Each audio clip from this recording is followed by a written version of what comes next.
far above the regulatory maximum of 5%.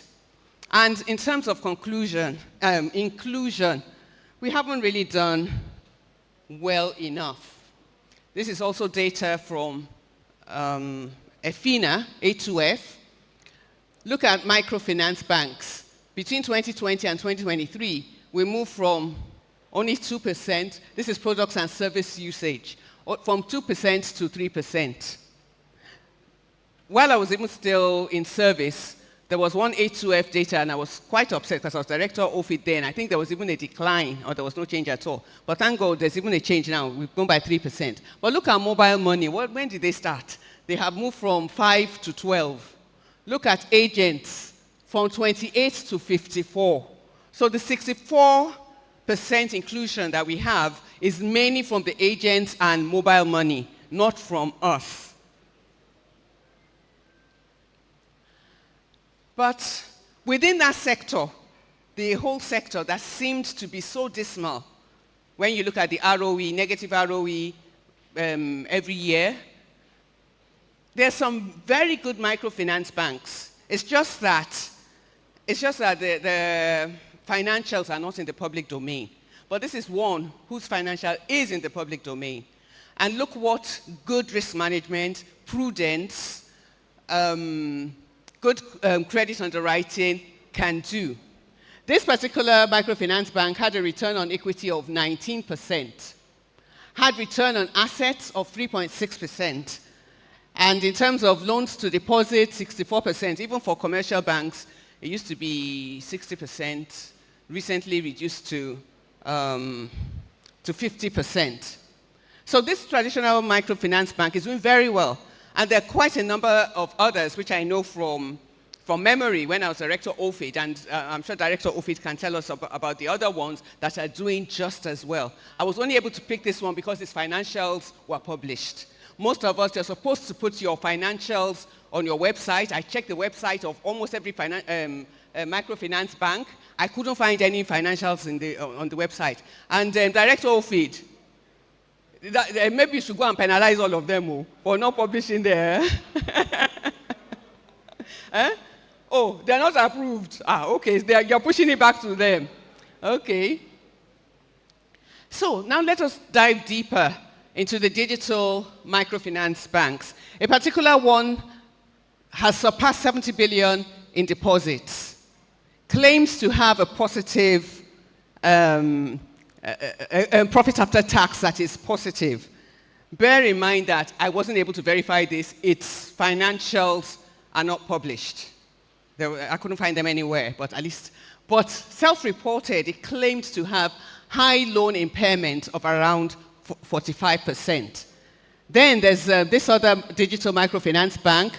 I mean, this one is a wow. Processed 8,000 transactions per minute, over 5 billion transactions per annum, $100 billion processed in transactions, 1.4 billion in loans, achieved profitability, not verified, but I assume it must have achieved profitability because it's rated by credit rating agencies. Otherwise, how was it able to issue commercial papers? So comparing both the traditional and the digital, the traditional microfinance bank, if well managed, good risk management, etc., is doing well.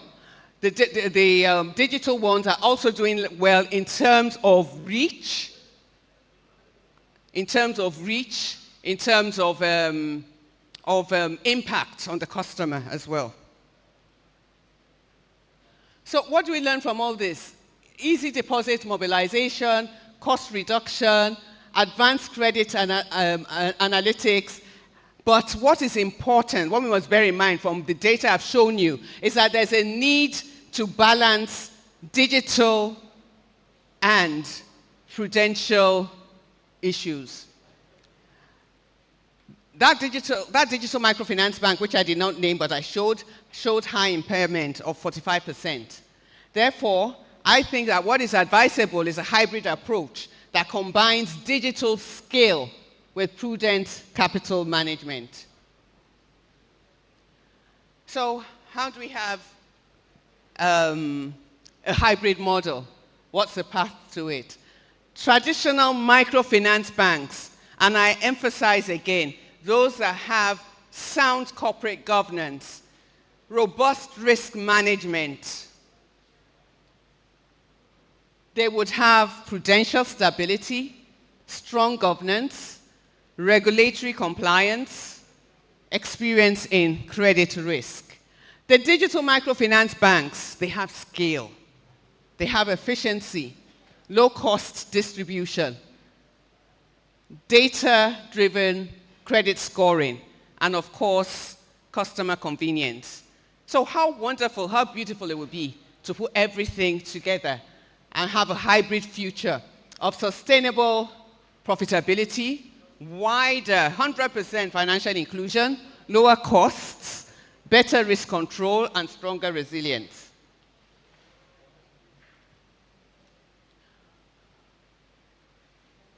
Oh.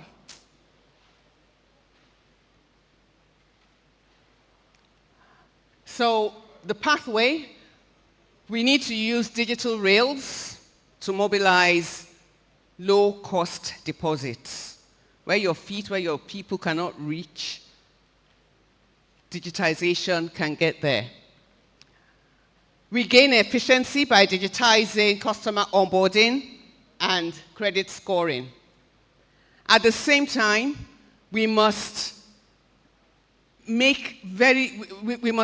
we must know that it's very important that prudential guardrails are in place. Capital adequacy, non-negotiable, adequate liquidity. We must balance risk, so let us blend digital scale with traditional credit discipline. And that way, we'll be future ready.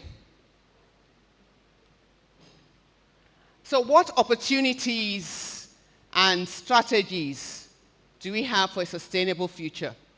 This quotation I put here came from MoneyPoint Informal Economy Report 2025. And in that report, they said that digital adoption is low, and that the idea of cash is king is prevalent.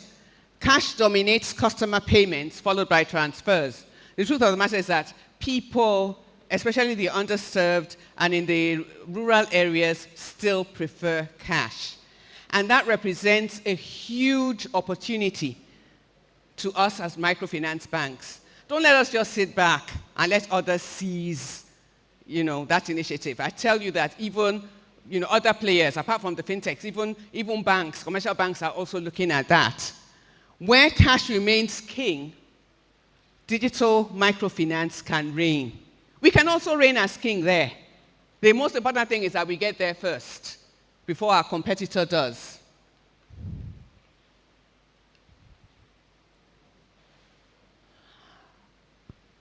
Before we talk about the opportunities, I want to talk about this particular internet bank. It was the first in the UK. When they read out my profile, it said I have a degree in advanced information technology. That is true. My research was designing an internet banking system using object-oriented technology. And Egg Internet Bank, which was the first in UK, was only 2 years old then.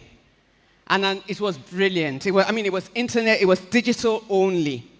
And it scaled so quickly. Within a few years, it had over 2 million users. It had, it did so many things, credit cards, mortgages, all sorts of products. But then, by 2011, the bank had gone. That was well after I finished my research anyway. I was not the one that designed their bank. I was not the one that designed their bank. They were already in existence. I only used their schemas to come up with how any bank that wanted to go digital could go about it. But I always wondered about their name. Egg, is that really a very good name? I don't know. But it was eventually taken over by, I think it was Citigroup. It was broken into pieces. Citigroup took some of the assets. Barclays took some of the assets. And anyway, they no longer exist. So what did they do wrong? If we want to digitize and we want to do well, we have to look at what others that were there before us, what did they do wrong? They grew aggressively, but without profitability. They prioritized rapid customer acquisition over financial stability. They offered market-leading rates, like 8% on savings, which was quite unusual for the UK in those days. And that attracted millions of users, but it eroded margins. The strategy was built on momentum, but not on long-term viability. Operationally and strategically, they were unstable, high executive turnover. And they had limited product differentiation. And the competitors are just waiting. They're just waiting. The moment they came in, that was it. That was their doom. Their edge diminished. So, what lessons can we learn from that? We need to know that the fact that we have first mover advantage, that doesn't make us durable. We have to keep innovating, keep our eyes on our costs. What does it cost us to onboard a particular customer, or to offer a particular product, or to maintain a particular account? Unit economics is very important. Then we should also realize that beyond technology, there must be trust. Remember this A2F survey that I showed you? How many people, the percentage of people that don't trust banks, let alone digital microfinance banks. We need strategy. We shouldn't go into a product sprawl. Okay, now I've gone digital. I might as well have every manner of product without even looking at how profitable those products are. Risk and regulation shouldn't be an add-on, and it shouldn't be because the regulator says you should do it. It should be done by design, sound credit underwriting, putting controls in place to make sure that there's no insider abuse, no fraud. Bear in mind that incumbents will follow and that the brand must mature. We need to evolve the messaging from micro to MSME and then maybe SME credibly. Am I running out of time? Okay, well, nobody is talking, so. Okay, so I think, I've already said design, digital first, risk first as a core. Let us have credit controls, audit trails in place. Profit pathways, unit economic dashboards. When you find loss makers, let us kill immediately. And how will you even know you have loss makers if you are not checking? So that's very important. So how do we bridge the gap? Network infrastructure needs to be, okay, thank you. Network infrastructure needs to be expanded. It needs to be made affordable right now. And that's not in the hands of you guys. I guess that's in the hands of government. So we need to collaborate with government. How do they make network infrastructure expand to those areas that is needed, and how can it be made more affordable? Trust is very important. Digital financial education. There was a particular conference that I attended held by a particular microfinance bank, and the microfinance customers were saying that, when these banks will say, press this, press that, how do you know whether the pressing is going to bring in a hacker, that we are scared, in the market we are scared? These people don't know, they don't understand. So it's our responsibility to help them to understand. And then we shouldn't just be dishing out loans, come and take loan, come and take loan, come and take loan, and no controls on the quantity of loans that they take. We should promote responsible borrowing. We should monitor the data. Data analytics will help us to understand our clients' needs better. It will help us to evaluate how well are we doing. One thing I always said when I retired from Central Bank is that we came up with the microfinance policy in 2005, but there has never been an empirical investigation into, it had targets. The one in 2005 had targets, the one in 2011 had targets. But we never empirically examined that, how well are we doing. Individually, please let us monitor to see whether your service is doing well or not. And then, of course, that will help us to improve continuously. So what would we like to, we've already seen the past 2 decades. What would we like to be in the next 1 decade? Of course, we would love to have a resilient microfinance ecosystem.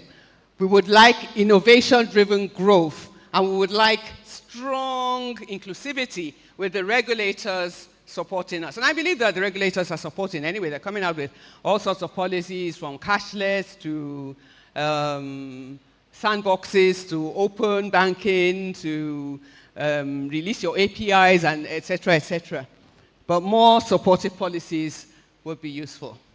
So what could stop us from accomplishing all this? Well, we already spoke about infrastructure gaps, digital literacy, and trust issues. Fraud and cybersecurity is key. As we are innovating, so are the fraudsters, the hackers, the cyber criminals. They are also innovating. And one thing that I say, in technology helps to amplify a very strong, good, robust system. And it also helps to amplify fraud if you have a weak and porous system. So our cybersecurity controls must be well checked. Vulnerability and penetration testing is something that we shouldn't joke with. And then mind the competition. Mind the competition. It's not only us that want to go digital. The banks also want to go digital. Fintechs, more people are coming into financial technology, and they too want to grab this same market share that we are looking to grab. This, I got it just 2 days ago, and I decided to put it in. It's an article by, I don't know whether anybody has heard about this gentleman. His name is Nwan Guma. He wrote an article called "Loan Apps and Microfinance Banks Are Destroying Lives. CBN Must Act Now." This was in what do you call it? One of these online media called The Niche on the 12th of October 2025. And it says that there is digital loan slavery. That some microfinance banks, okay, well, you can see it here. But what is concerning here is that the names of some microfinance banks were mentioned in this report. Now, if your bank was mentioned here and you didn't even notice, then your intelligence is failing.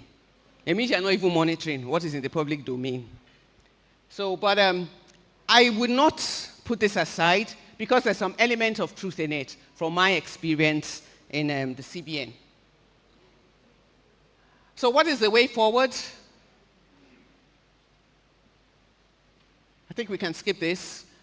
As we digitize, okay, let us invest in infrastructure and literacy. Let us strengthen consumer protection, supportive regulation, but not just supportive regulation. Let us enforce those regulations. And let us, as we digitize, let us keep the human support. So, the future of microfinance. Definitely, microfinance spurs prosperity. But the sector's future is not traditional versus digital. No. It is traditional plus digital, and that will lead to resilience with scale. Ladies and gentlemen, thank you very much for your attention.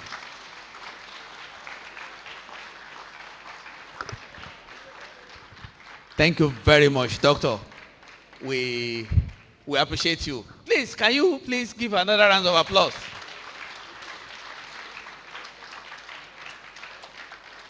Thank you, ma.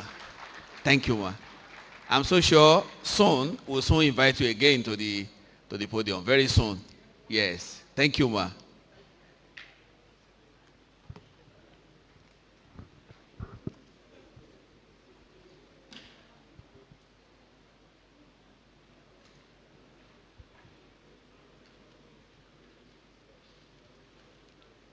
You know, immediately I read that profile of Doc.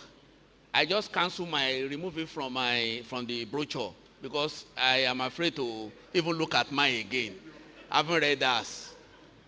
Formerly I was thinking I could boast of so many things. I realized that, oh, madam, you are great. Oh, thank you.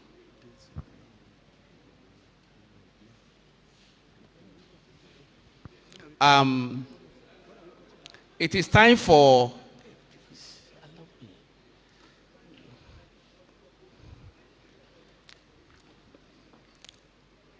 earlier I said we will be recognizing dignitaries from time to time. Please permit me to recognize Senator D.B. Zhang, the Chairman Board of Directors of Island Microfinance Bank. Senator, you are welcome, sir. We are very happy to have you with us.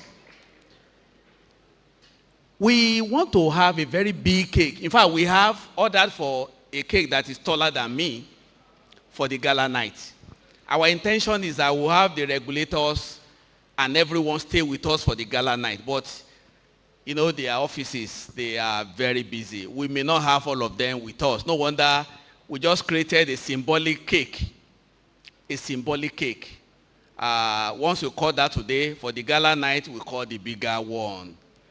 Because as they are bringing it in, somebody will say, we thought the sponsors or amount you say you guys have raised. Is this what you can show? No. You will see what you will see for that gala night. But we need to have a symbolic cake. Symbolic. Symbolic. Aha. It's very rare to bring together the quality of people we have in this room today. It's not always common to have Director C, Director Ofid, to have Mrs. Martins all seated in one room. So it's not always common. So we're happy for today. I want to capitalize on that. It is time for goodwill messages for the two regulators. It's part of the custom. Yes. It's just goodwill messages. Yes. We will be inviting the head of examinations, SIID at NDIC, and that is Mr. Ogungbemi Theophilus Oluyinka, to deliver the goodwill message from NDIC on behalf of the director, SIID. Mr. Oluyinka, you have our attention, sir.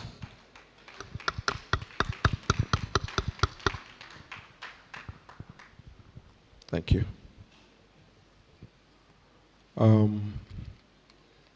I feel I should make a small correction.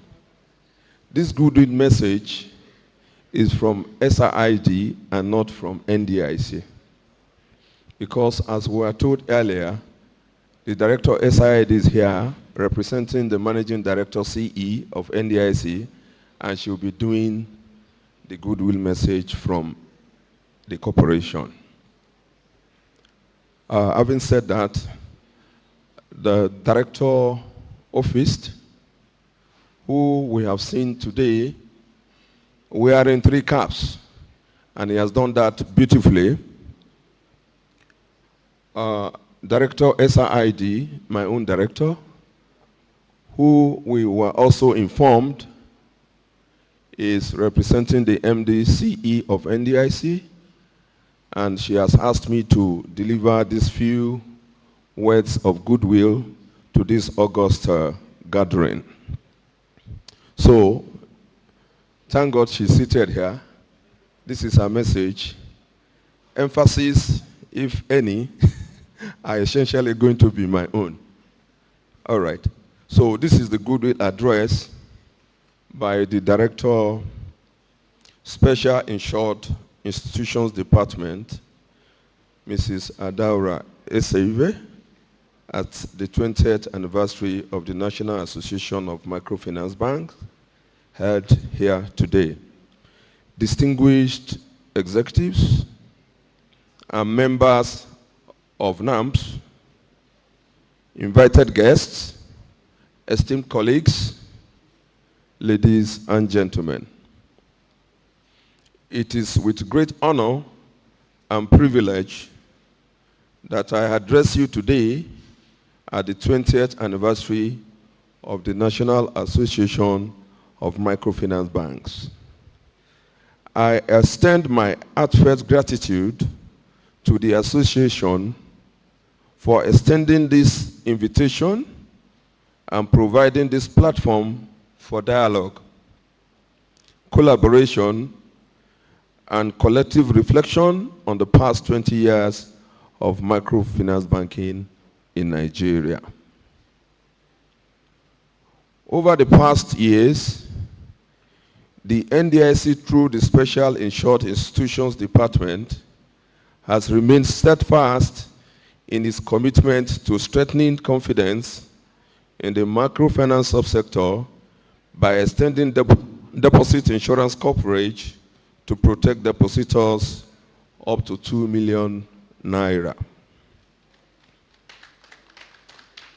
while also ensuring that these institutions remain profitable, sustainable, and well-positioned to expand their outreach to low-income clients within their communities.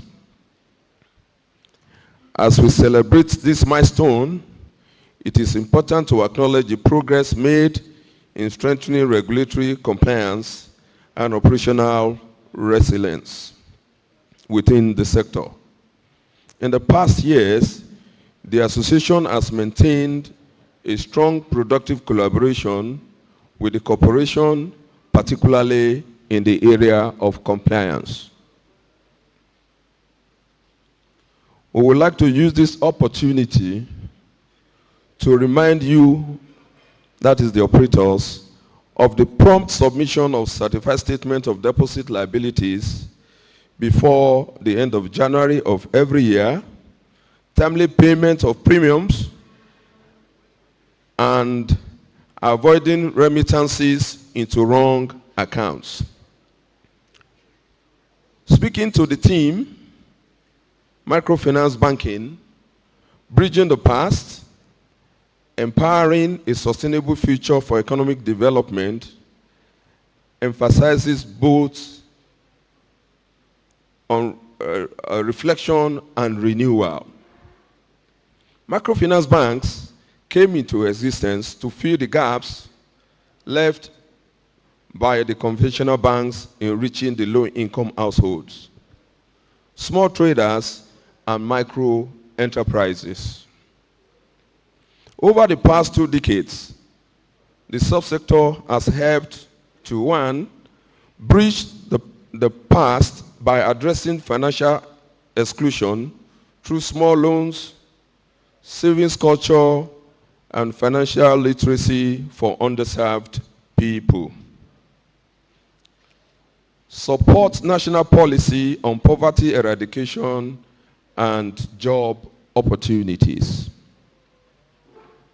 However, the industry has had to deal with challenges such as weak corporate governance structures, loan defaults, undercapitalization, weak risk management, poor corporate governance, and inconsistent regulatory reporting. Going forward,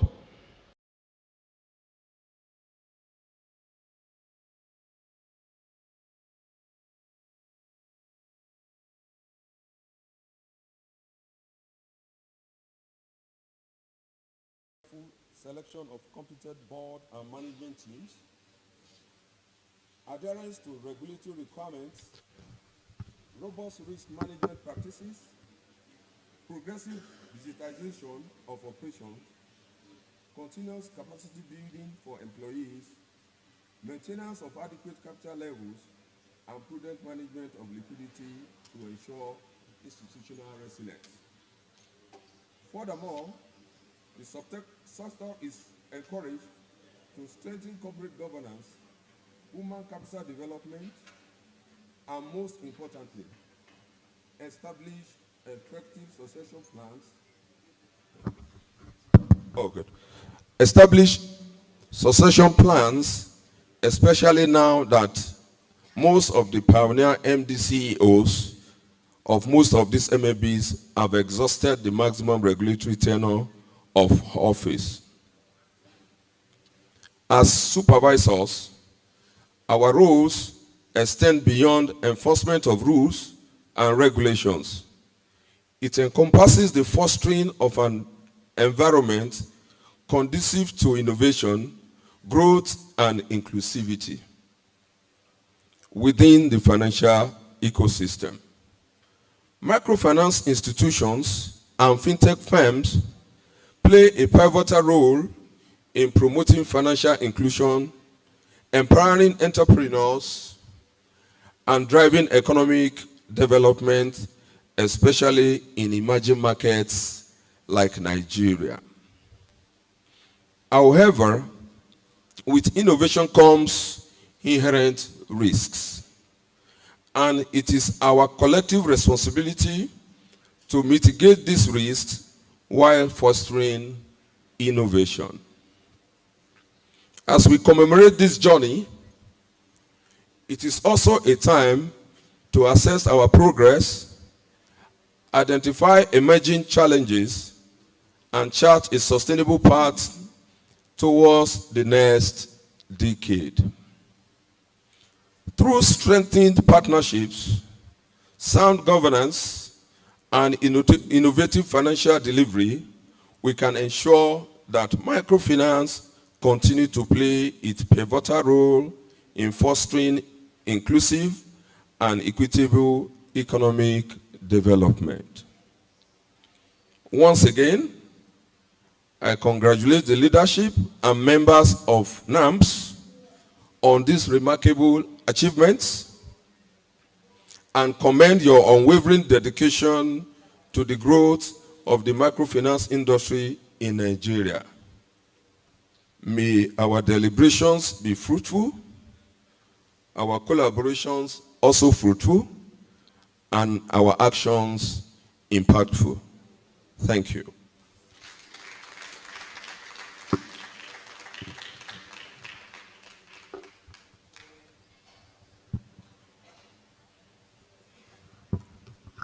Thank you, sir. You know, if Mr. Oluyinka has spoken without mentioning premium, you must pay it. You will be surprised, Abi. I think in my place you call them Agbowopa. You know, by force, by fire, you must pay. So if you have not paid your premium, please do so before the hammer starts knocking. Thank you, sir, for that wonderful presentation. We appreciate you. We'll be taking the goodwill message from the director, OFISD, and as he finishes, we'll be moving to the cutting of the cake, and immediately after, we hand over the awards for Mrs. Martins, as well as to the deputy governor. Because the director also has another official assignment that he has to be out of here in the state to attend to. So, it's a privilege on my part to invite again to the podium the director, OFISID, Mr. Asholaja Mohammed Jani Olayemi. You have attention, sir.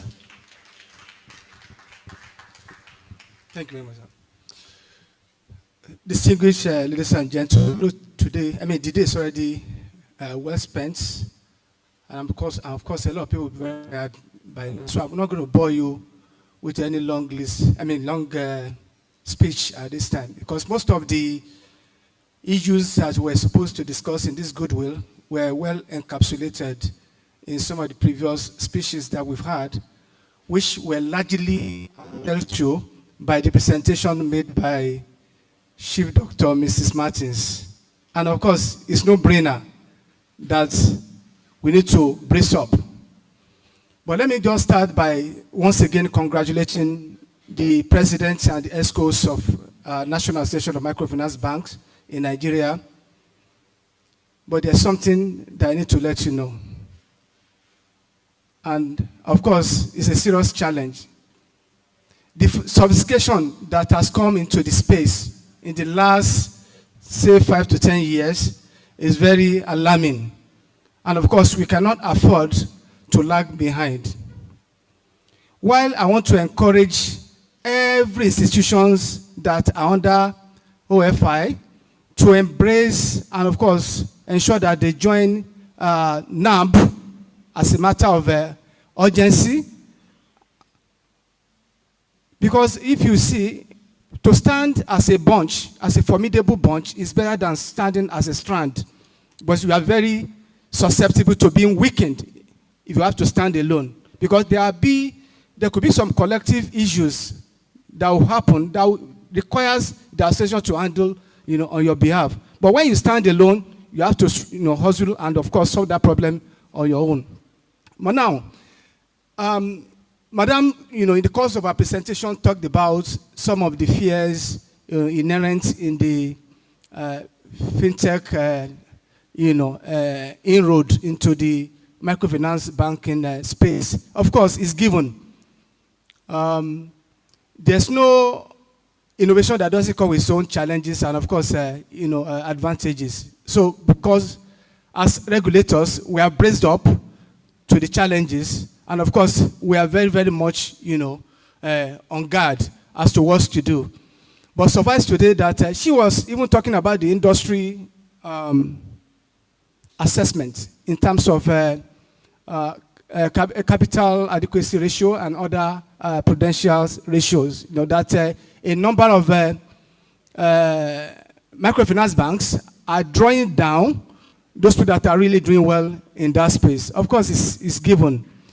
If you don't join them, we'll help you out of the system. And that's exactly why I said it's a challenge thrown at all of you to try as much as possible to do the right thing. On the area of penetration, and of course, customers' confidence, in the last few months, we have tried as much as possible to remove the opaqueness, that comes with digital microfinancing. And what we have done is to ensure that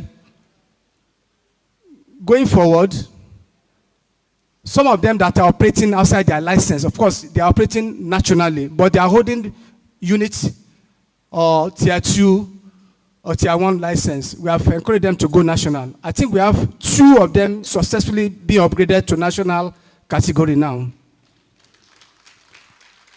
And this thing is very practical. What have we done again?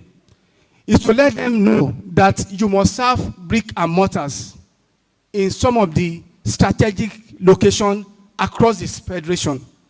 And the reason is just not far-fetched. Most of the Nigerians, most of the people you are serving are people largely from the informal sector. Many of them cannot read and write, but they have to be brought into the digital space.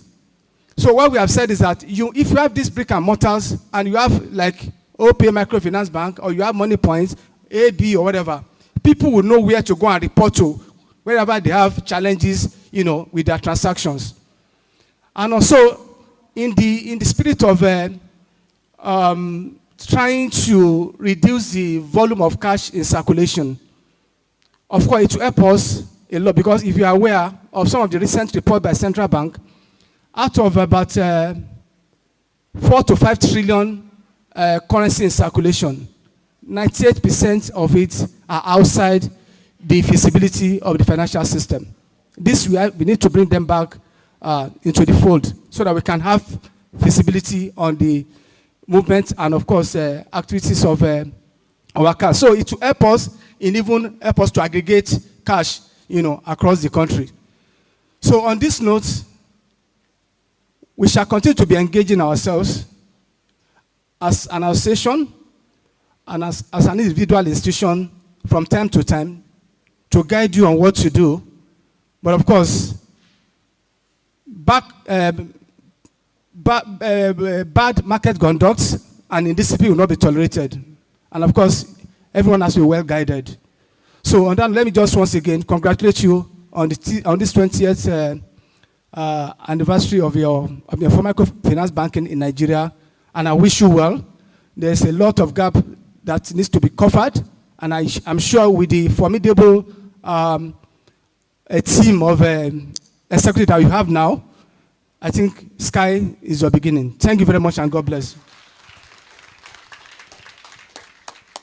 Thank you, sir. Thank you. Thank you, and thank you.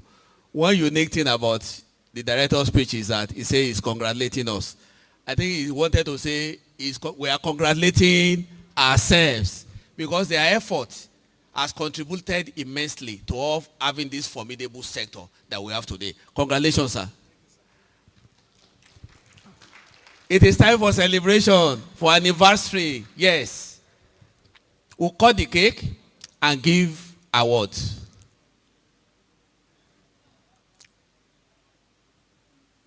Hello. I thank the Almighty God for witnessing today. You know why? 20 is unique. For being here when we celebrate our 20 years of existence. Do you thank the Almighty God for it too? May He continue to spare our life, and may we continue to do well in our individual organization. You know, to celebrate this, you know one who I should call, Abi? I'll be inviting the past presidents to please come up again. Why? Please, appreciate them, please.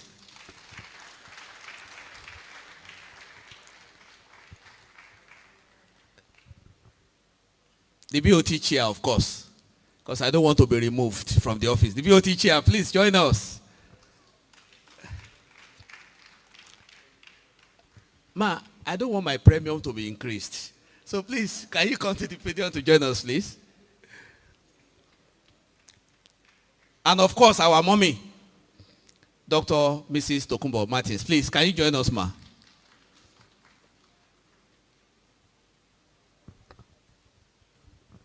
And want to add international flavor to it. A situation where you have World Bank representative attend your event in person. That shows we are going places. Dave, if you don't mind, can you please join us too? So I'll hand over the mic to Mr. President. Comfort. Mrs. Itu, I was thinking you are coordinating this. Please, President. You have the mic. Oh, God, Josh, you are in the best position to do this, Abi? Oh, yeah. You have the mic. Want to cut the cake now? Okay. Thank you. Thank you, MVP1. It's an honor to be here today to celebrate 20 years of existence as a subsector, the microfinance banking subsector. And if you're happy, can I hear you say yes? That yes does not look like what Dr. Martins just shared with us. If you're happy, can I hear you say yes? Yes. Okay. So now it's either we spell microfinance or we spell NAMB. Which one do we spell? Or NAMB 20. Yes. NAMB. Okay. So can somebody give me a wonderful N? That N is low. Have you not paid your... Yeah? Okay, the knife. Okay, please. Can you come? Okay. Yes, let the directors and everybody will stretch our hands. So, can someone give us a wonderful N? A beautiful A. A super wonderful M. And a butt-string B. What is that? NAMB at 20. Thank you very much, Mr. President. Thank you for this. I want to appreciate everyone. Congratulations. Eddie, can you come up with the awards? I have a message for the you. Dave, God has sent me to how do you assist to present the award to the Deputy Governor? I have a message FSS, CBN. God has sent we seem to be represented by a director.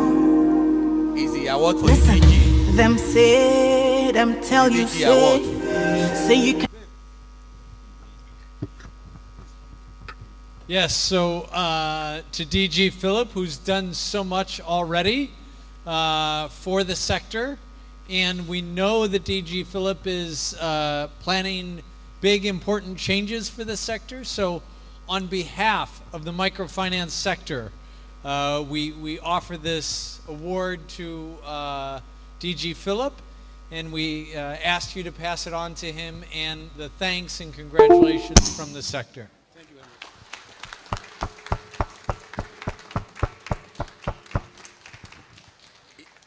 You know, Mrs. Martins will not be tired of receiving awards. Distinguished ladies and gentlemen, while I am collecting or receiving this, what's it called, the award on behalf of the governor, the DG, Phillips, Ikeazo, I want to appreciate the president at the ESCOs of the National Association of Microfinance Banks in Nigeria. And of course, to let you know how critical this subsector it is to us, you see the presence of all the executive members and staff of the other financial institutions, supervision department here present. We have about 20 of us represented here, sponsored by Central Bank of Nigeria, not NAMB. Thank you very much. Thank you. Noted. We also have an award for Mrs. Martins. Thank you very much, sir. Thank you, sir. To give the award for to Mrs. Martins is a BOT chair.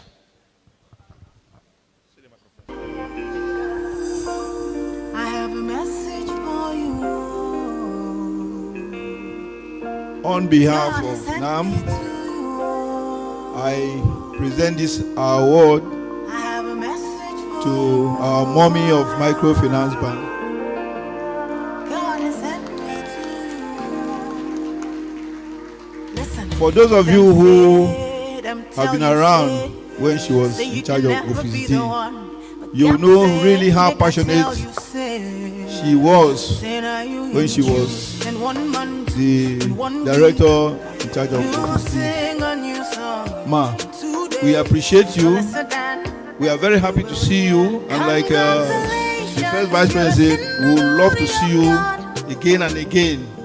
We cherish your time with us, and on behalf of the entire NAM, we present this award to you. Congratulations.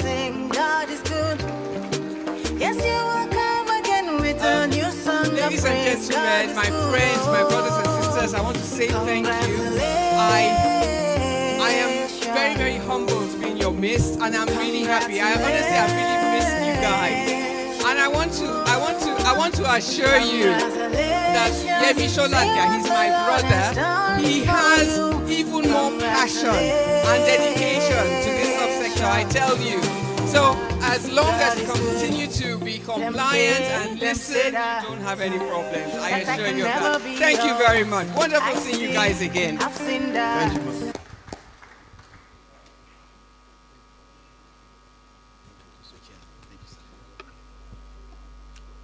We want to stand as the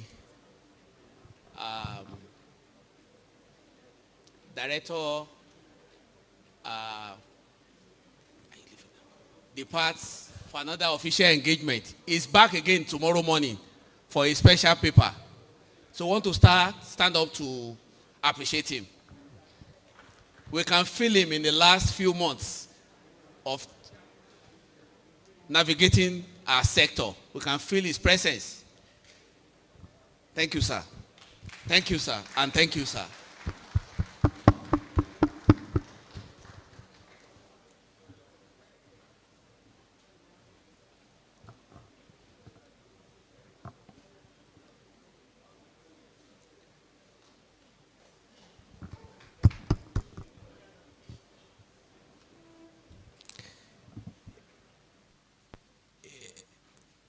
You know, personally, I've been looking forward to this last paper. Do you know why? You are the one that will tell me why when the next paper presenter takes the podium. Because I'm so sure some of us who are a bit tired, you realize that you'll be warm very, very soon. The next Paper presenter is Dr. Victor Dare, Group Managing Director, Better Ways. Please join me in welcoming him as I read out his profile. Dr. Dare will be talking on promoting the reduction of rural-urban drift. Promoting the reduction of rural-urban drift, the role of microfinance banks. For you to appreciate Dr. Dare, he is a multi-skilled consultant with core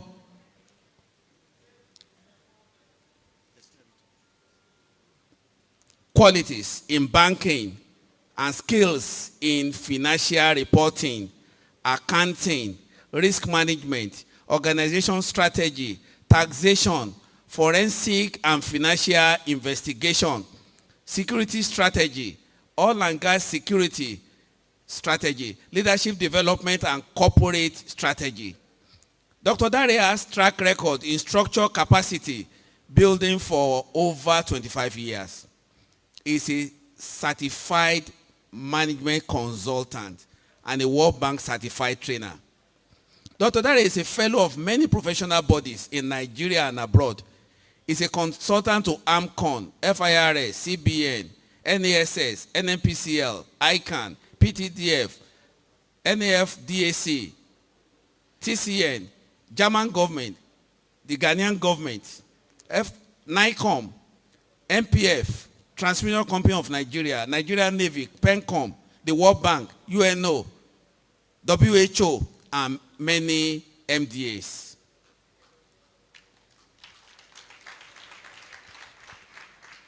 I think you should be in the middle. Let us see you and feel you, Doctor.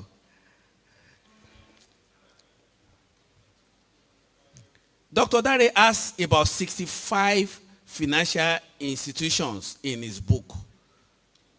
Has 5 master's degrees and 2 PhD, not honorary, from the United States of America.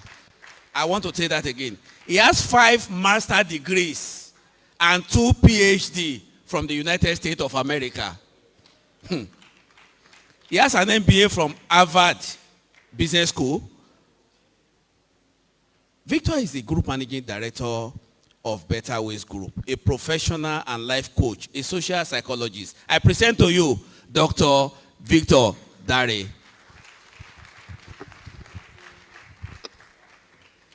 All right, I think we should stand up. We are adults and rich. Very difficult to train adults that are rich in the evening. Please, can we be all standing? So just, please be careful. You know a lot of money you have in the bank account. So hand by the waist. Please be careful, just to the right. Please make it gradual to the right. Then back to the left. President, well done.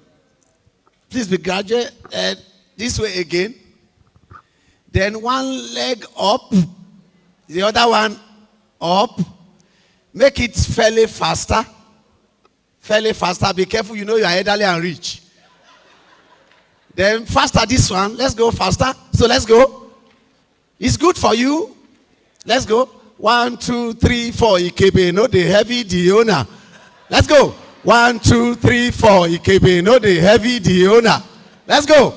1, 2, 3, 4. Ikebe, no the heavy, the owner. All right. So our hand this way. Let's go. 10. 1, 2, 3, 4, 5, 6, 7, 8, 9, 10. This way. 1, 2, 3, 4, 5, 6, 7, 8, 9, 10. So the Chinese has a way of living longer than expected. So you shake your hand, shake, shake, shake, shake. Once you are able to shake your hand, it means that your liver and your kidney is happy and they are still alive. Shake it very well. The more you shake, the longer you live. Shake. I'm not joking. It's scientifically proven. Once you wake up in the morning, this is the first exercise you do. It shows that you are alive and you are functional. So when I say mosquito, mosquito, you say When I say catch her, you catch her. When I say kill her, you kill her. Then, because we are adults, we do hygiene. So let's go. Mosquito, mosquito. Mosquito, mosquito. Catch her. No, you catch them first before you kill out. Mosquito, mosquito! Catch him! Catch him! Catch him! Kill him! Kill him! Kill him! Kill him! Kill him! Hygiene, hygiene, hygiene, hygiene, hygiene. Thank you. Please let's have a seat. Can I have my slides? Thank you. Mr. President, thank you so much. Mr. President, sir. Mr. President, I have no clarity whether you actually have an Akwa Ibom wife or you are just throwing jokes. Do you have a wife from Akwa Ibom? Okay, this her service. 31 years ago, a friend of mine did her youth service here and collected 2 certificates. One from NYC, one from Akwa Ibom. Today they have 3 children. They are in Lagos. I picked up a wife during service here. The girl was bringing food and bringing food and bringing food. Balanced diet. And at the end of the day, they are married for 31 years. Let me appreciate the leadership of NAM. And I want to thank Mommy MFV. Thank you, ma. I saw you last in one of our old conference. Thank you for still standing by us. This is the industry that baked me. I was in the bank for 22 years. So I love this industry, not because I'm going to be paid when I'm called, but because this is where I got all my successes. This is my foundation. This is my roots. I love banking. Banking is who I am. I am banking. So I will do anything whenever I hear banking. I want to find out from you, Mr. President, because I came back to the country 2 days ago, and I wasn't sure if sponsorship is closed. Is it closed? I thought the occasion is on. Is it closed? I'm not a politician, so I will announce how much I'm giving. I'm going to give you 2 million naira to support this occasion. I called the executive secretary to ask him if the numbers are numbers I could do souvenir from Abuja. When he told me 300 upward, I had problems doing souvenir. So that could be a support to the souvenir. So my job is very simple because the former office director gave some very functional statistics. Well-researched, thought-out statistics that has helped me to reduce the numbers of slides I'm going to be showing you, because those statistics were real and they will all have sources. And of course, the good messages that have come from the NDIC director, charge of seed, and all of those has made my job very simple. So my job is just to see how do we stop people from leaving the village and coming to the town. And where does Microfinance Bank stand in between these? When the topic was given to me by the executive secretary, I was looking for resource materials, because of my background as quasi-academia. We like to speak from point of knowledge of others or establish knowledge protocol. And I couldn't find any. So most of the things I will be saying, they are organic, very organic. You will see pictures that are organic. They are not from anywhere. I scooped them off either from the internet or from interview or from friends or based on residual knowledge that I've garnered or in the industry as an operator and having also consult for regulators. So rural to urban migration means the person chooses to move from poverty to perceived prosperity. Perceived. Because there are people in the village that are comfortable, they are functionally rich, and they are wealthy. You can be wealthy in the village. You can be. So the town is the environment that creates perceived wealth. And so the generation that we have today want to come to the town, want to come to the city because there's this thing about if I'm in the city, I make it faster and I have access to good life and better standard of living. So when we hear rural-urban drift, it's just talking about the exodus, a professional and economic exodus of human beings living in the downtrodden. Hopefully that when they get to Abuja, the Lagos and the Port Harcourt, that life will be better and that they have access to cash flow and they will do better economically. So when MFB came to be, I don't want to go to the rhetorics of 2005 and 2011. All the policies have been said by regulators. These are very senior people in the regulatory agency, and if they have made a statement, it is correct. They are mathematically exact. So we are not here to talk about why was Microfinance Bank created, but I like to tell you the truth. It is a bank that was created because certain bank failed. The commercial, I was in the merchant bank, I was in IMB. I started my banking career in IMB, and I spent 6.5 years there. So I knew that we were doing wholesale banking. We were not, when we were going commercial, I was part of the team, and I knew that we actually failed. So the CBN, in their professional wisdom, came up with a bank that looked like the poor people, that could understand the downtrodden, the unserved, the unbanked. And the policy was robust. It was beautiful. And they were focusing on outreach. Hopefully that if we grow together with these people, we can have an organic bank that will serve the people, create wealth, bring them to the cash flow net, and they become comfortable and be functional member of the society. So when that policy came, this was side by side still running. We were hoping that oil will be a manure to create infrastructure across the country. We were hoping that oil will produce everything that every Nigerian will need to enjoy good living, to experience good standard of living, quality of living. But oil failed, and it's still failing. But now we cannot say because oil is not providing all of this, we will also go to bed. So we have an option. We have been created. We cannot die again. We have been created. CBN will never repent of a microfinance bank. We are fully formed and we are here forever. And because we are here, we have to live up to expectation. And the idea was a bank that can understand the informal sector, the informal part of the society, the downtrodden, the grassroots, and develop tailor-made products and services that serve these people, and gave you some level of friendly regulations that can allow you to create those organic products. And hopefully that will be passionate about taking people out of the downturn, and we run together and become bigger. So the microfinance bank is the only reason why we have not lost hope in times of grassroots economic emancipation. That is the only reason. By God's grace, I'm not one of the 133 million people that are poor in Nigeria. But yet, I have people living in my village. So I'm worried. So when CBN came up, 2025, they were looking at the red box. They were thinking about the red box. How do we have banks that will go down to people at the red box? No problem. If you are to be sustainable, you need to create corporate governance. That's why regulation have to come in.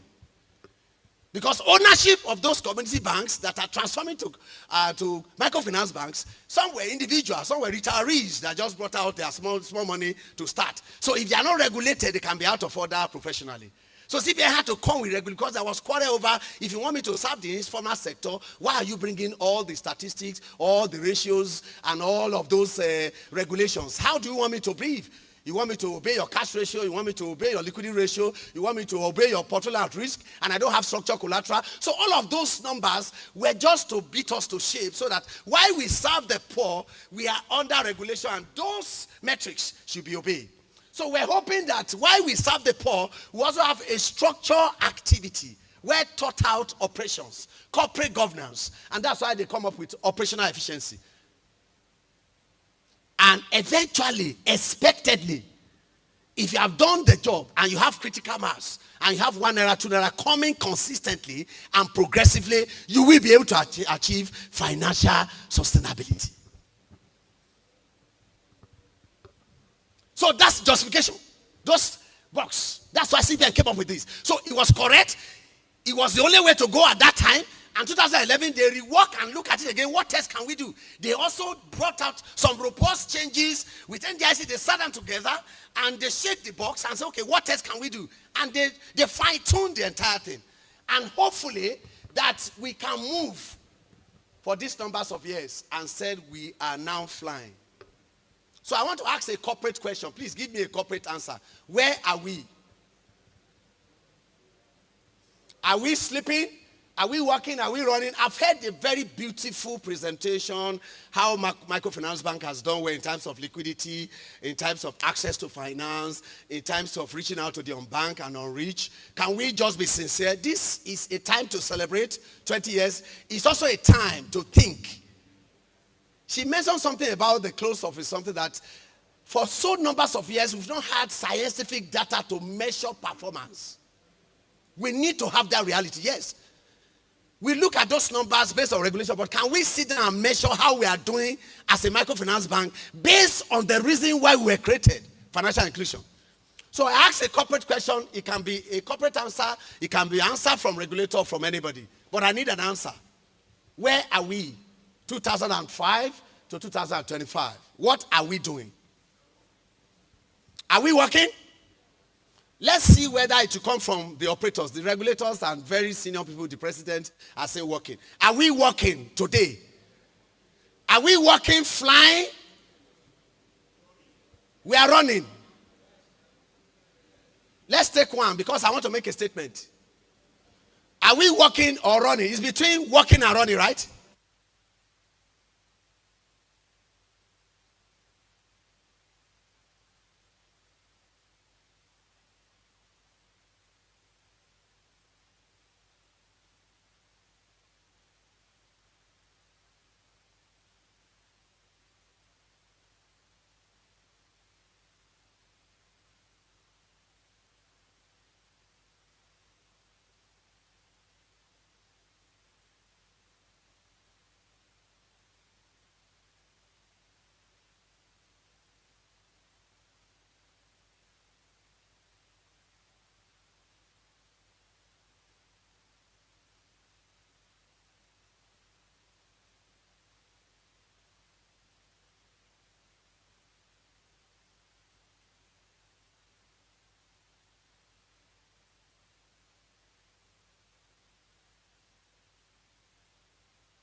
You want to change the battery? Thank you. All right, thank you. Yes, I was hearing some dissenting voice at the back. Are we running or we are walking? We are walking.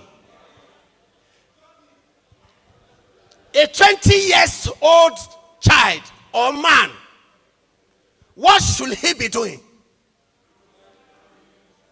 A 20-year-old man, what is the expectation? Swearing. Let's take it for granted that he has deficiency in growth and development. Hello, please, can we have a structure class? It's very important. We're holding sincere conversation. We've had beautiful presentation, how we can move where we are. Now, here is the point. If we all have this mindset that we are running, the level of vigor, momentum, and energy, and strategy that is required to move from running to flying is so high. So in the next 10 years, by the time you are 30, the level of strategy, I'm not talking to only operators, I'm talking to regulators. The kind of strategy, the kind of regulatory disposition.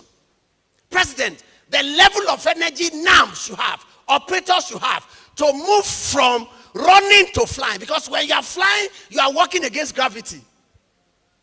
You know, when you are running, you are on the floor, right? There's a support system. When you are flying, there's no support system apart from the engine.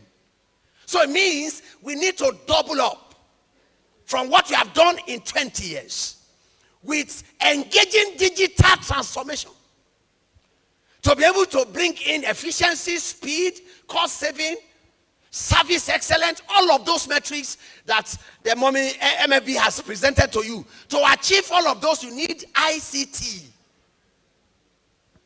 When an aircraft is taking off, it takes sort of high throttle because it's fighting against gravity. So why I congratulate and facilitate with you that at 20 years as a child or as a man, you are not yet flying. I also want to encourage you that for you to fly, you need to change your gear.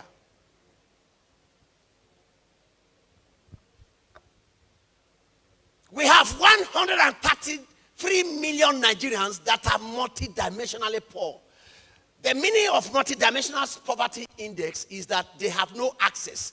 A poor man by this index is not the person that don't have money. A poor man by that research is someone that have no access to basic things of life. Now, research also showed that 35% out of the 133 million people are heads of family. Dangerous. It means the 133 million people have some baggages. Because if president is rich, automatically the wife, the children may be rich.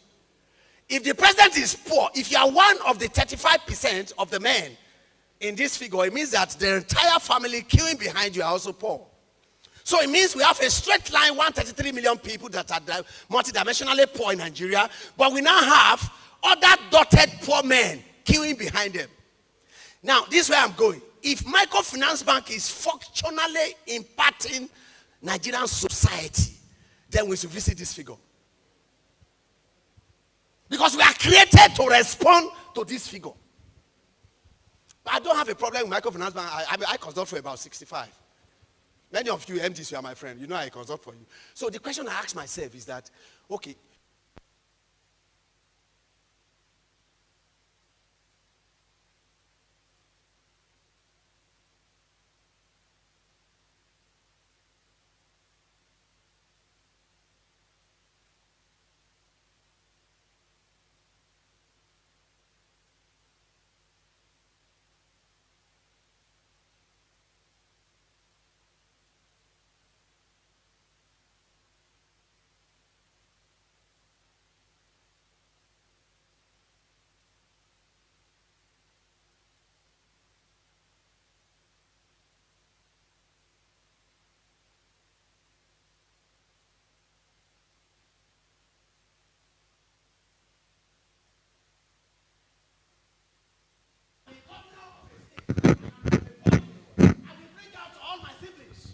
thank you, sir.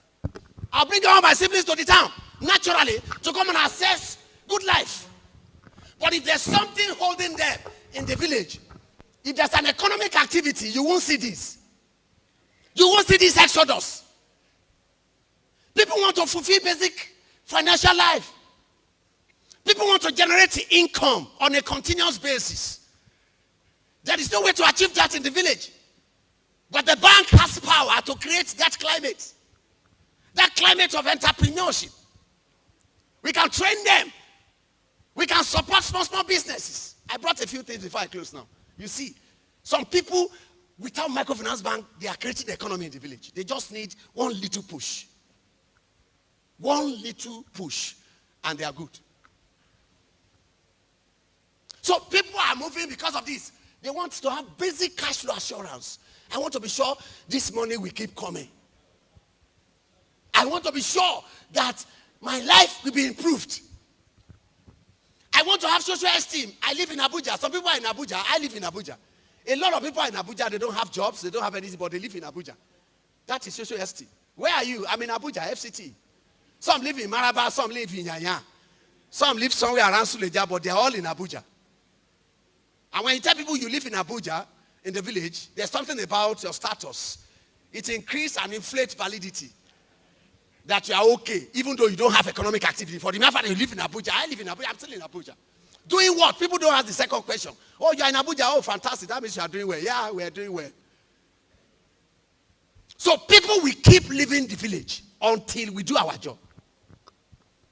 Because the regulators came and said, look, people are leaving the village. We can stop them. How do we stop them?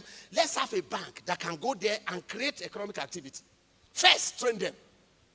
Give them financial literacy. Second, create small businesses, finance it, support them to grow. And let me tell you the truth, the real money is in the bush. Everything here is from the bush. The chair you are sitting on, president, is from the bush. From tree. That wood is from the tree. The water is from the rivers. Everything that you see here is from the bush. Somebody was just thinking, and they transform it from the original source. So if we are able to stop these people, this exodus that is happening, then I will give a thumbs up to MFB that look, beyond profitability, sustainability, we have over 800 and all of those. Those are very correct numbers. They are scientifically proven. CBN has data. NDIC has data. They are correct. But it is not in number, it's in what the impact that you are creating, the impact you are making. So everybody wants this, affordable and accessible financial services, credit facilities. This is what people are looking for. People are not looking to buy plaza in the village. They just want basic things. Microinsurance, microasset financing. Every fool wants to have a phone in Nigeria. Can you have a robust product that can help them to buy a second new phone in the village so that they also feel like human beings? Because they want to carry phones. The shoemaker want to carry a phone. The carpenter want to have a phone. Just basic life. They don't want to be like you, president. Chairman beauty, nobody, the village, you don't want to have the car you're driving. They just want basic economy, basic good life. To be a functional member of their society, of the mosque, of the church, of their family. That's all they're asking for. And microfinance, you got power to do that. But you won't make that quick profit from that. You won't make that financial stability in a hurry. There's a waiting game. So as a microfinance bank, please, can you take that back? Is it from you or from me? So there are three things you should do as a microfinance bank. And I want to tell you the real one, why CBN created you. The first one is to be playing. Once you establish a bank and you finance it and you capitalize it, you are playing. Yeah, you're a player. I'm a player. I like the way she congratulated those of you, because some people, blessed memory, they've gone. But you are still here. Please, can you tell your neighbor, congratulations, you are still alive? No, it's a very serious matter. Please, yeah. It's not easy to be alive. With the twin attack of COVID and economic recession coming at the same time against that subsector, a lot died. Some people did not want to die. They just have to die. And because there's no way to be alive. CBN has tried all the windows to help, but okay, you can merge, okay, you can be purchased, okay, you can do this. All the windows failed. They did everything. So microfinance banks were already technically insolvent before COVID. So when COVID came, they become super insolvent. There was no money again. When COVID came and the economic recession, the twin attack, it just took them out. Please, can you bring it back?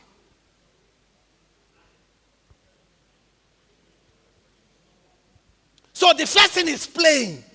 And when you have a microfinance bank as president, you are playing. I don't want to see your books, whether you are following corporate governance code, whether you have operational efficiency, whether you have all the manuals and they are functional, whether you are following all the rules, whether you are compliant. That's a different ballgame. For the mere fact that you run a microfinance bank and you are live, you are what? Playing. You are a player.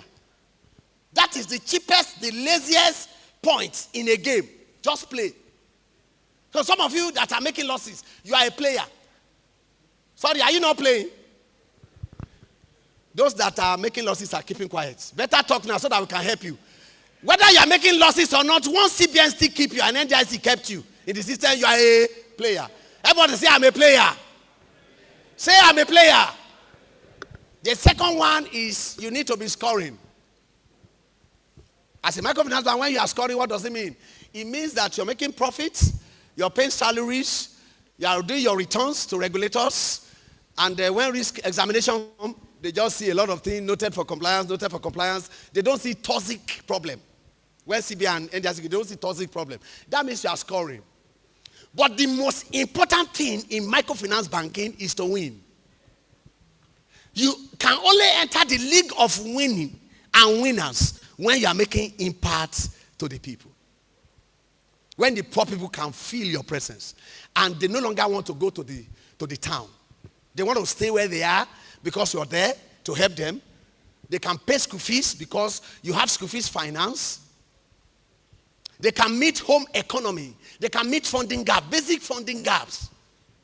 Basic funding gaps. These customers in the village don't need big money. Just basic things. Little things. That's what they want. They have a farm, subsidiary farm, they want to grow it. They have cocoa, they want to package it and move it from the village to the Ede town. They're just looking for maybe 1,500,000 for transportation. They have a car. They want to have an assurance that when the car breaks down, there's soft loan to repair them. That's what they're looking for. So there are 3 levels as a microfinance bank. Number 1 is that you must be playing.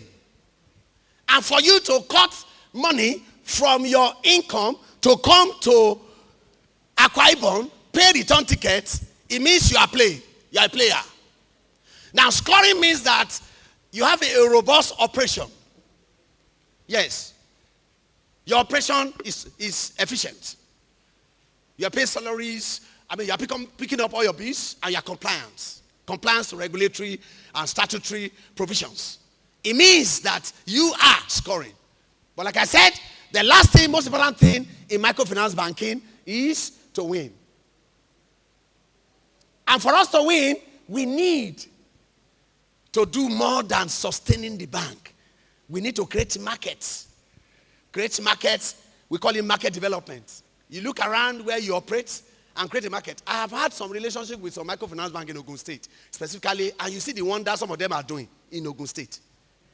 Specifically in Ogun. Because I was a consultant to German government on partner banks at a time. So I had 45 banks. So I moved around Ogun, Jos, Plateau, and Niger. I saw microfinance bank around a small village, and they are doing well. They created the market, and they have this customer pulse survey to know what the market needs, and they develop organic products. There was one particular one named with head that was selling pig. I went to a place. He said people normally come to buy pig. They use it to do juju so the restaurant can blow. Because I asked the MD, who buys pig here? He has a piggery, very big piggery. I said, why are you into pig? He said, look, piggery is very doing well in the village here. The feeds are cheap. I said, how? He said people normally come from Abuja and Lagos, all those big restaurants. They used to come and buy the pig. I said, what do they use it for? He said they use it to do juju. When they kill the pig and bury it, once maggots start coming out, the numbers of maggots is how customers will flow in the restaurant. No, that's a different story. The story that interests me is that there was a piggery in a village and the piggery was doing well. Sorry, are we together? Don't worry about the products and the end consumer. Be worried about the professional aspect. So if you look inward where, can you bring it up? Thank you. If you look inward where your bank is located, and those of you that are in the city but you don't have a rural branch, that rural branch cannot be treated the same way with your bank branch. You need to go there and do market intelligence, get to know the Oba of the place, get to know the people there, the head of the youth, the head of the organic, the natural group, make friends with them, get close to them. They will tell you their needs. Develop adaptable products that resemble them. I run consultancy firm. I have a microfinance bank that is paying me 70,000 every month. And I'm 10 years old with them on retainership. I have the one that is paying 1.5 million naira every month. I'm on retainership. I didn't throw away that small one. We started with 20,000. And we grew. Today they are paying me 70. 10 years old. I did not run away. We grew together. When they have board meeting, I'm the one. Yes. When they want to hire staff, they will call me. When they want to do board appraiser, they will call me. Yes, from 20,000 naira. The MD of the place introduced me to a new finance house in Lagos that now gave me 30 million consultancy job. So most time, we look at this market as too small. How can we pay bills from here? But you have to start from somewhere. You can have a mix of the big customers and the small one. But you fail if you lose those small customers. Because beyond financial sustainability, impact and outreach is your first love as an MFB. That may not make sense, but that's the reason why you were created. CBN is here, they can confirm that. So the bottom line of rural banking services is basic entrepreneurship development. Economic empowerment. You can't empower me. I'm fine. I'm fully formed. By God's grace, yes. I'm fine. You will come and empower me. I don't need 20,000 from you. But my uncle in the village needs 20,000 from a structured institution that has been created and regulated. He needs it. And you are a vehicle to produce it. And you are supported by CBN. And you can charge your bill. You can assess, if he doesn't have a book, you can train him to have a book. Because your job is not only disburse money, financial asset. No, on bank. It's also capacity building. Because some of them don't even know what you're talking about. When you're talking about interest rate, say interest rate, how? They don't know what you're talking. Fees, upfront fee, management fees. Say, what are you talking about? I took money from you, you are charging me 7%, you are still talking about fees. So you have to educate them how to access this finance and how to pay back. And sustain the society for total well-being. This is a typical village. This is not Abuja. This is not Abuja. This is not Kano. This is not Port Harcourt. This is not Benin. This is a village. This picture is a village. This is a typical village.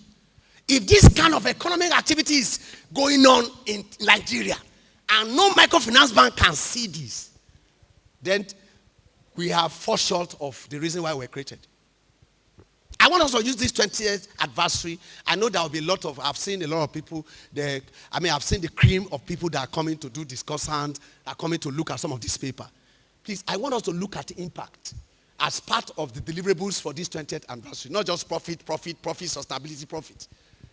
Can we look at impact? Can we look at a Nigeria? Can we be strategic? Can we look at a Nigeria in the next 15 years? Can we look at an MFB impact in Nigeria in the next 20 years? As the president, what will you do in 10 years if you look back that during your tenure, we were able to do ABCDEFGH? This is a village setting. And all of this goes to the urban center. And if you create the economy for people to transport this, they will remain in the village to keep transporting it. All this happen in the village. These are all happening in the village, in the bush. Just a little fund to improve their business. They don't want to stay in town. You are the one forcing them to come to town because they don't have access to finance. They don't have access to good life. That's why they are coming. They will want to come because when people come home during December, they see them with brand new cars. They see them shining. I have a friend. Of course, I'm from a poor family, from a very poor background. I have a friend in my village. When I lost my father, he was the one that provided all the palm wine that we use. The guy has 2 wives, 16 children. He's not going to, I said, just come out of the village and come and enter aircraft before you die. Just enter aircraft, I'll pay. Just be human being before you die. Just come. The guy refused. I said, come to Abuja, just see Abuja. You know why? The guy is making so much money in my little village. So he's just thinking, what am I coming to do in Abuja? Making money. So much money. Palm wine, from cocoa, from coffee. The guy is making money. Banana. He has farm. 16 children, 2 wives. I know what it takes to have 1 wife. Some people are even asking God to do half wife now. Yeah, because it's not easy to take care of a woman now. Some people are, if God created half wife, some men will go with it. The only problem is what part of the half. That would be the problem. Because somebody like me, if I come back to this world, I'm ready to marry half wife. The only problem is that God needs to explain what part of the half will be useful for me. The top, then your family lineage will die. I'm sure you understand what I mean. This is happening in a village in Niger State. These guys is their own village. Look at this man. He's looking for a pickup, a bigger pickup that can carry load. He doesn't want to leave his village. He just needs a bigger pickup. Buy it and structure it. Check the present value. Check the compatibility. Check the serviceability. And monitor it. The same way we have succeeded with the urban. Let's bring it home and help these guys. Let's keep them home. Nigeria is dying gradually because people are leaving the farm and the village. Very soon, those things we see around, we start importing them. We still have a few things. The hope of Nigeria economy is the grassroots. The facilitator and enabler of that hope is MFB. Whether you do it or not, that's the truth. This is the reason why people are running away from rural banking. Madam has mentioned a lot of them, so I'll just go through market and business size. How will I pay salary from there? I have an MD that wants to drive a brand new car. I'm the one paying his rent. But say I'm paying his rent, 3-bedroom. And the guy has 3 wives with children. He has firstborn in Canada. Where would the money come from? From the microfinance. So we can't sustain. There are minimum expectations from CBN and NDIC, the quality of staff that you must have in times of heads of department. Yes, they have their own metrics. So how do I carry that cost when the market size is small?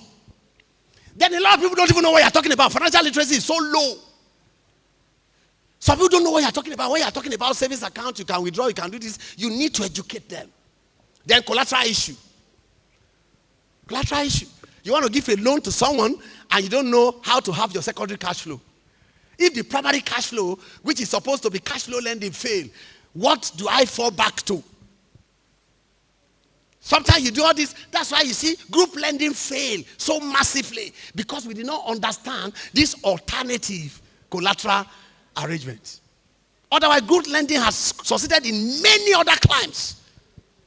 So collateral issue is a major issue. Of course, infrastructural gap, cost to income ratio. I just imagine you're a president, sir. You are an MD of a bank. Expectedly, they should buy you generator and there should be diesel in your house. You know the cost of diesel, sir. The kind of president you are, and as an MD of a bank, there are basic things that the organization, the bank should do for you. Correct, sir? Can they finance it with rural banking? So these are the issues. Communal and cultural issue. The man told me a story. The same man that was doing something. He said, when you take a land in my place, if you take a land as collateral, if they don't pay you your money back and you go to the land, they will tie something there. If you enter, you cannot come out. He told me that there was a customer. Somebody, yes, they gave somebody money. When the guy refused to pay, they started threatening him that they would take over the land. So they took a man. He gave them the paper.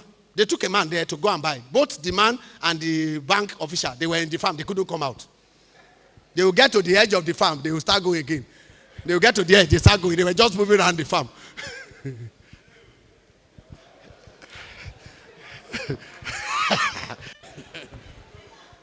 So, how do you recover such land?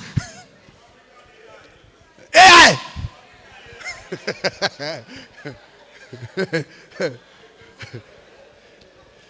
So beyond your system being agile, your system needs to be agile and resilience. You also need spiritual resilience. Yes, you operate in the rural area. You need spiritual resilience. Hopefully, it's not part of CBN and NDIC statutory provision. But that's what we call balance sheet engagement and professional wisdom. CBN does not go there. CBN is not spiritual. NDIC is not spiritual. They are professional organization. And they are regulators. So they won't tell you, don't take a land that has spiritual encumbrances. And they don't have a measure to determine spiritual encumbrances. They only tell you the one statutorily that is known.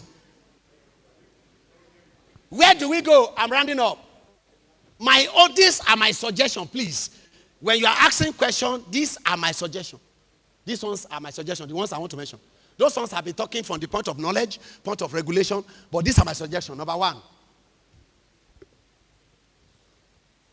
success and failure that I've mentioned in the past need to be brought to the table before the regulators. And as the regulators, unfortunately, the director office has gone, but we have the goodwill of Madam here. I'm sure she's still talking to his boys and his guests. Yes, he's still talking to them. We need to sit down again. You need to sit down with the operators again, please. If you want that rural penetration, you need to sit again and see what you can tinker with. It's not easy to run in the rural area. Deputies, okay, they are here. God bless you, sir. Please sit down, sir. Please, can we clap for them? Sir, I don't own a microfinance bank, but I'm telling you the truth. I know your regulations go through baking room, the governor level. There are teams that have looked at it, professional, ethical, best practice, global standard. But you need to sit with the MDs of banks and ask them what works. Not that you follow them stupidly, but what can work. See, any argument that does not that does not lead to progress is zero. But if their argument is superior, you can perform a test on it through your risk management. Your risk supervisory something. If you want microfinance to succeed in the rural area, we need the two of you to sit with them and ask them what can work. What can work for you? What's working for you? It's working somewhere. You may not release all the power, but there's this thing they call self-regulation. let some part of regulation be shifted to them, provide oversight, make it very strict so that they don't abuse it. But please give them some power to regulate, to make an organic regulation that looks like the operations where the market where they are. There are some things at home that I don't get involved again. I'm the head of my family. I have given my wife self-regulation of the family on purpose so that I can live long. Yes, I created a fixed deposit, very big fixed deposit in 3 banks, and I asked my wife to open savings account attached to them. So all the interests are dropping there. So all this early morning, Monday morning, toothpaste has finished. You will not go to work today. It has ended. Self-regulation. Microfinance Bank are giving you problem. Transfer the liability back to them by giving them power to regulate themselves to some extent. No NAM will come and disturb you in office. When you are saying, no, that one is within your power now. Okay, that one is within your power. Why are you, Eddie, what are you doing here? President, what are you doing here? It's within your power. Don't come to me. That one is, see, when there are strategic, toxic issues, CBN comes in. But all this everyday regulation here and there, regulate yourself and die by yourself. Yes, kill yourself, kill yourself. Madam was talking about fintech. Seriously, I am 100% pitching my tent with Madam. ICT is yes or yes. Is yes or yes. Forget. See, you don't need anybody to preach ICT. Fintech is the way to go. It will run you down if you don't wake up. If you don't respond to fintech, fintech will react to you. And when they react to you, you might be out of circulation. Go back to your board, sit with your board, and ask them, how do we engage ICT? No matter how small. Let's start like a journey. You may not digitalize the entire operations, but you can put it in phases and plug it into your cost so that it doesn't erode your bottom line. If it is acquisition, you can amortize.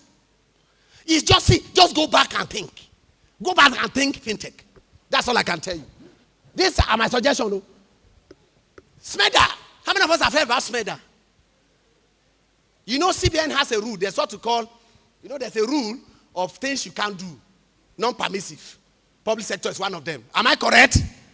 There are creative ways to work as an enabler with the public sector. As an enabler.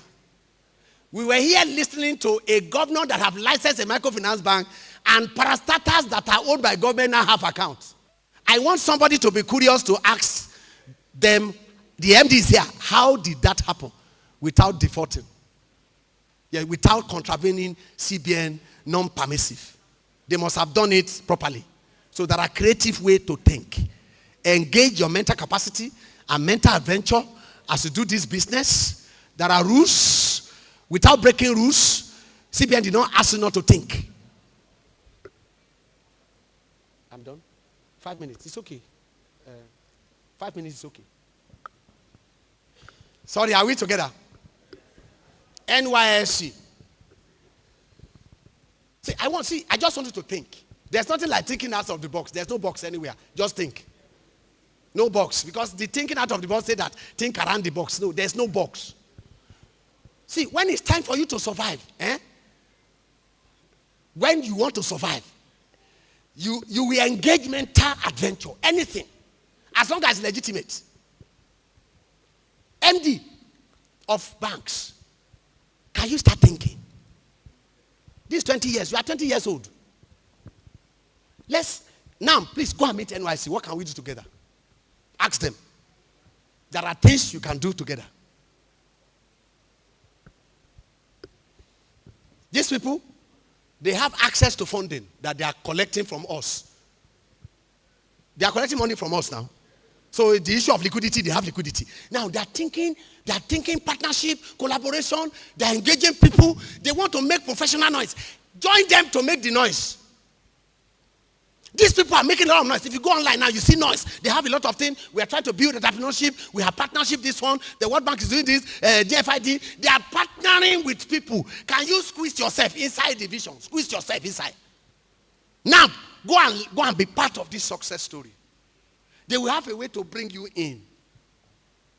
The whole story they are talking about is skill acquisition, entrepreneurship development. They are all your first love. That's the same preaching we are preaching in MAPs.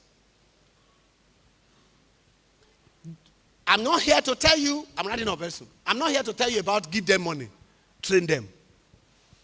Because the reason why people are leaving the village for town, the first problem is mindset. That when I get to town, I will get job. People come to Abuja, they are on 50,000. Have they left the village? Somebody that is taking 50,000 salary in Abuja, has the person left the village? You can take the man out of the village, but you cannot take the village out of the man. The man that is taking 50,000 salary in Lagos is still in the village. Because where he will live in Lagos, the kind of rent, the transportation that will be bringing him to work, when you calculate it, that man is multi-dimensionally poor. It's even better to be in the village because not pay rent. Probably he will stay in his father's house. Probably he will see free food. So coming to town has further impoverished that man. Hopefully that we can gather them in a place and tell them don't go to town until you are fit for town. Sorry, are we together? It's like you're angry. I'll soon hand up. Today, government has moved money to local government. Nobody is thinking. The local government chairman is your classmate. Classmate, you did ICANN together. Yes, local government chairman, you did ICANN together. In fact, it's your junior. You did ICANN together. So in fact, it's one of your small boys. Your local government is one small boy that you train where you were growing. Have you gone to a meeting and said, what can we do together, okay? The man has money with him now. There's money with local government chairman. Yeah, he has money. And so you can look for a way to plug yourself in and see partnership. How can we come together? How can I help you disburse some money? How can I help you do this? I want to be part of the training, the less part of the development of skill, the less part of this and that. Then I can give soft loan if you guarantee. There are so many opening and opportunities. It's boundless. Just let us think. There are several special savings accounts with interest. Somebody want to earn extra. There's this psychology of extra. Once a village man here, if you bring 50,000, it will become 51. Say, that 1,000, the thing makes sense. So, give them that psychology of extra. Paint positivity. Paint optimism. A village man want to earn more. Even if it's 50,000 for 50,500, he's interested. Tell him, I can buy basic things for you, basic assets. I can buy you this, I can buy the tire, I can buy this. Small, the man has a car. Or what you bought to call, all right. Sorry, not all of us understand English. There's some car, when you see it, you know that Oyibo hand, don't come up for the hand. So it's breaking down every day. And the man just wants to replay one essential part. And he needs 50,000, but he cannot gather 50,000 from his daily run because he needs to buy fuel. And a bank has graciously given it to him for 60 days. That man will never forget you. I don't know whether you are picking one or two things because I'm rounding up. Adoptable, creative, group lending, hybrid, and all of those. Safety, the man wants to be sure that his money is safe. That's why he's putting it under the pillow. Say the man is retired CBN director, retired NDIC director. He has started the bank. All the money they collected in town, no do them. He want to come and collect the one in the village. Me, I know they carry my money, go to that bank. Those are the thinking. You need to educate them. They want safety. Then they want stability. They want to be sure if you are giving money to buy a Alefo, you will continue to give me the money. They want sustainability. Because one of the problems to access to finance in the rural banking is whether there is continuity. Whether there is lending assurance, whether there's a lending in circle, that when I finish paying, there's an assurance of getting another one. Because their business is a going concern. And they don't want it to stop. So give them these three assurances and you are good. There are grants flying everywhere. CBN grants, government grants. Where are we? Where is Microfinance Bank in all these grants, different grants? Are you involved? Are you even curious? Tinubu is doing a lot of grants here and there. Bank of this one, bank of that one, bank of this, intervention fund. Can we be curious to find out what is going on? How do we come in? Yes, please, you need to engage these Tinubu policies. Not all of them are bad. Let's engage some of them and ask what can be done. It's not about initiative. Look at initiative. We've been having initiative, different initiative. Where are they? Can we revisit them? Are they bad initiative or we have bad people? They are all good ones. I was an adult. I was in the bank where some of them were happening. Even though I was not an operator, I was not working in the Microfinance Bank, but we're hearing a lot of things. I was a trainer to NEFOND. I trained NEFOND before NEFOND died. I was a trainer, yes, I trained them. We have all manners of structures, beautifully crafted, with global practice and best practice, but where are they? Can we please be upstanding? Let's rise, everybody. Please, let's rise. I'm done. I like the silence. I've congratulated you, but I need to tell you the truth before I leave this place. And I think I have done that. You don't need to hate me. I'm one of you. So let's go together. We'll read this affirmation. And once we do this, something tells me that coming from Abuja to be part of this story is a very good thing for me. So 1 to go.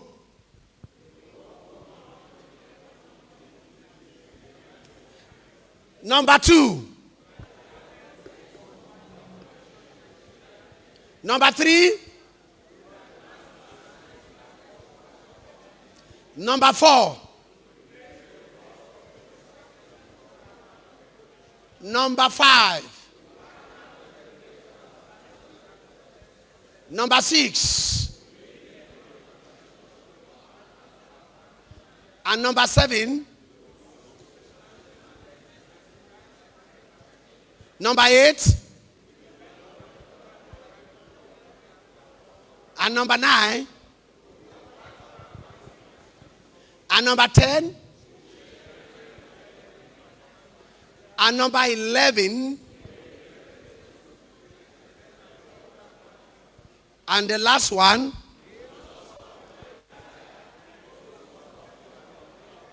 Thank you very much. I think we can take off now.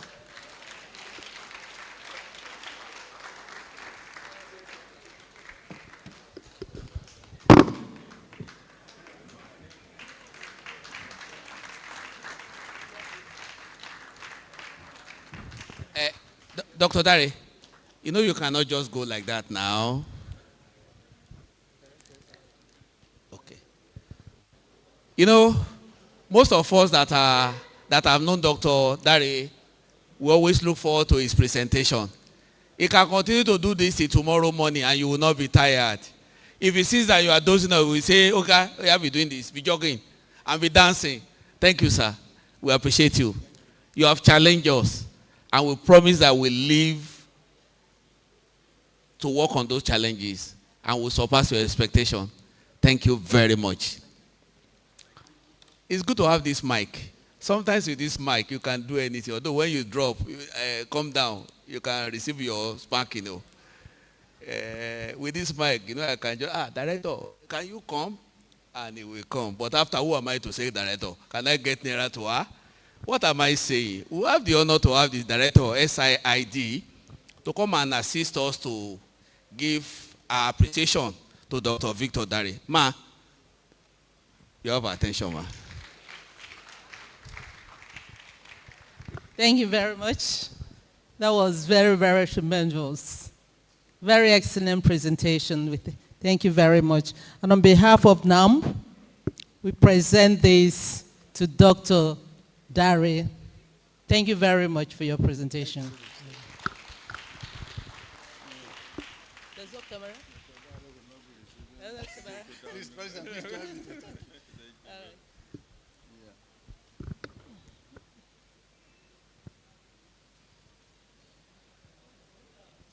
Thank you so much. Thank you.